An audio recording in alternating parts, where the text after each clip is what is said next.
Hey, this is The Fighter, and I'm here now with Zack Lynch from MMA Photography.com. You might have seen Zack's work before, but not even know it. Zack, who have you worked for before? Pretty much all the magazines, FCF. Who else, Derek? USA Today, Fighters Only, Grappling, Throwdown, Tap Out, MMA Review, MMA Worldwide. I forget the names, but a lot of them. Yama.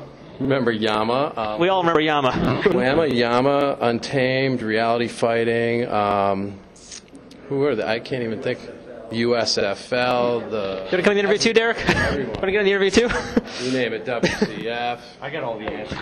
Yeah, that's why he's here, because I don't remember. He does. So what initially got you into photography and photojournalism?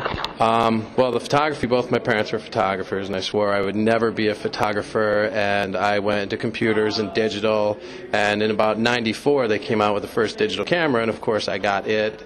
And about 20 after that every year, I just get new cameras and I just keep shooting. The first one was 1/5 of a megapixel, and I just kept shooting as a hobby. And in the late 90s, I started doing jiu-jitsu and tournaments and competing. And then when the doctor told me to stop, I've had a broken neck since I was 19.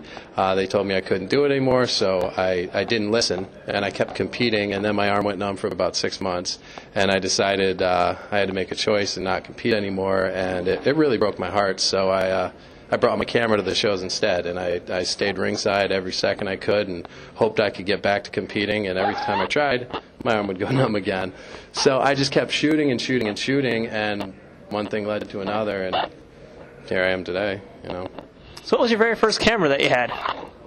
Oh, man. It was a Sony DS2500, which is 2500 something's of K or something. It was pixels, 250,000 pixels. So it was a quarter of a megapixel or a fifth of a megapixel of that camera. That would be laughable by today's standards. Oh, your cell phone would kill it. Your cell phone would just demolish it. It held 12 pictures. It went through a FireWire, and it took 10 minutes for those 12 pictures to download. It sucked. All right, let's talk a little about the tech you're using to shoot these events these days. What kind of cameras are you using right now? Right here, this is a 40D. The other one's Rebels, 20Ds, 30Ds. Nothing really special. Pretty much the kind of, I think you have the same camera. Most people run around with the 40Ds. I don't have a ton of money. I can't spend more than $1,000 on a camera. I never have. I just use what I have, and it works fine. It's not exactly the camera you get. It's pretty much the right lens. It's not the camera. It's the lens. What lens are you using right now on yours? Since then I get to shoot over the fence, which I've never gotten to do in my life. So I decided I didn't need such a drastic lens with the 1.8. I'm using a 2.8 fixed 70 millimeter. How exciting is it to be a company man? You get to actually go up and get as close as you ever possibly want. It's kind of like a layup in basketball. It's too easy. There's no cage in my way, so whenever there's something happening, I kind of have to make it more difficult or something. But it was a shock for the first 3 or 4 weeks. It was just really easy to shoot without any impediments, without people in your way, without a cage. It makes it kind of really idiot-proof. So. Has there ever been a fight now where you've been shooting and suddenly something big happens, you're like, holy shit, and just forget to start shooting? I'm always watching. I'm always mostly watching their eyes and what's inside of them to see how they feel and what they're going to do. Because when a guy feels he's got an advantage, it's not body language that lets you know that. It's in their eyes. And as soon as you see someone's hurt, their eyes let you know. As soon as someone sees that, they let you know that they picked up on it, and they get ready to smash their head in. So as soon as I see someone's eyes spark up like they smell blood, you start shooting, because as soon as someone smells blood, they start whooping ass. So I pretty much watch the momentum of the fight, not so much the action. The only technique I work on is when you know they're going to go vertical, when you got to tip the camera, for standing knees. If someone gets in the mount and they get ready to strike up, you don't want to keep horizontal. It wrecks the frame. You go vertical to fit them in. But for the most part, I'm just watching the action and trying to keep up with the fighters and be with one of them, just to be in the ring with them so I know what's going on by pretending I was one of the other guys. Being that you go to many different shows on the East Coast, are there any fighters you're seeing right now that you might see go big one day? Well, every show has some really dynamite fighters. I mean, you go through around here, we got friends of ours who fight everywhere. The Weefers, the Manley brothers. You got big Josh Watson, John Franchi just pulled up, Ken Stone prior to last week. Just a little setback for him. There's a ton of really good guys around here, and it's pretty much the amount of fights that are happening here. It's like a forge. You get put in the fire again and again and again. So even the guys without the best training, they get 5 or 6 fights in the time a lot of other people get 3. So in a year, they're just fighting and fighting and fighting. And going to one fight is the same as going to 50 classes. Going to one grappling tournament is the same as going to 10 classes. Going to one class is the same as going to one class. So if you want to get better, you got to compete and you got to fight. So I think the Northeast is just full of guys. There's too many to mention, really. Okay, now, right now you're also starting to branch out into something new. You have a magazine that's coming out. You want to tell us a little about what's going on with that? The MMA Review, soon to be the MMA Photography Review, Northeast edition. Like I said, the Northeast is such a hot area that it deserves to be looked at very closely. It deserves to be watched. It deserves its own regional coverage. And every magazine runs national. They talk about the same people. You know, God bless them, Kenny Florian, GSP, Brock Lesnar, blah, blah, blah. But every magazine you pick up is going to have 1 to 20 people in it, the same 20 people, every issue you get. And if you're from Florida, every Florida person can name 5 or 6 people who kick ass in Florida. If you're from Massachusetts, we all got our heroes, and it's only when the Lozans and Kenny Florian and Delagrati and Davis and all these guys go up and start kicking ass that we're like, yay, go Massachusetts. However, they've been fighting there for 10 years, and we feel these people deserve more coverage than just if you make it to the biggest show in the world. So these guys are putting their heart and soul into the cage every single day.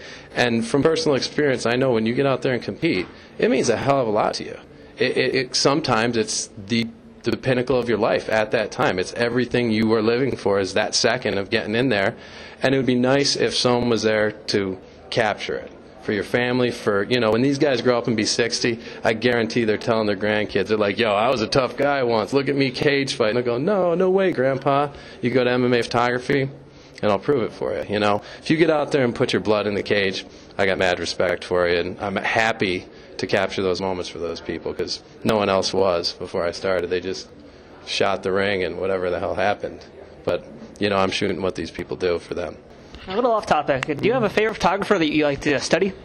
There's a lot of photographers that I really love, but none really in MMA. When I first got here, there was only, Susumo and Greg Honda and Peter Lockley and, Joe Gold, even all the original photographers who were here in the beginning.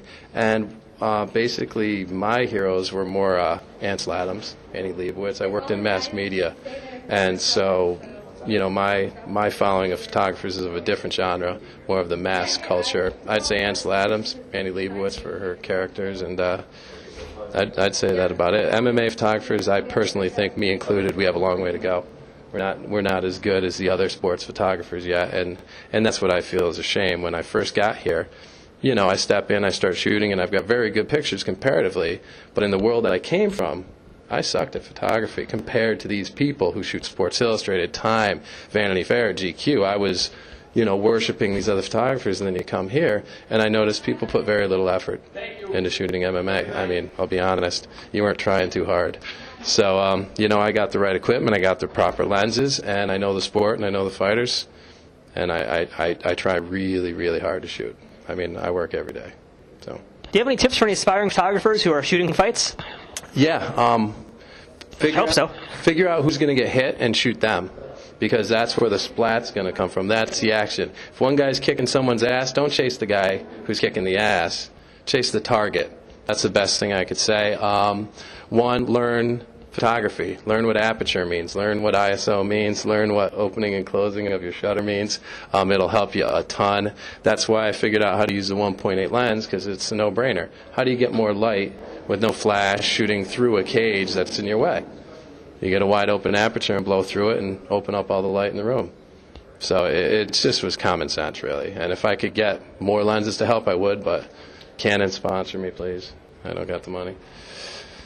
All right, so give us one last shameless plug. Where can we find out more about your photos and your magazine? MMAphotography.com. You got to go there. You'll see everything. Yeah, and don't forget this guy right here, Derek Constable. This guy's got more bylines than you could even count. Pick up a magazine and tell me if you don't see his name in it. So, please, MMAphotography.com. We're here for you. Be there for us, right? Check it out. All right, Zack Lynch, MMA Photography, and, of course, Derek. All right, thanks a lot, guys. Thank you. And they're running out on me. All right, this is the Fight Nerd. Thanks for watching. This video is sponsored by Hoodlum Fight Gear, made by fighters for fighters. Check out their gear and apparel for men and women at hoodlumfightgear.com.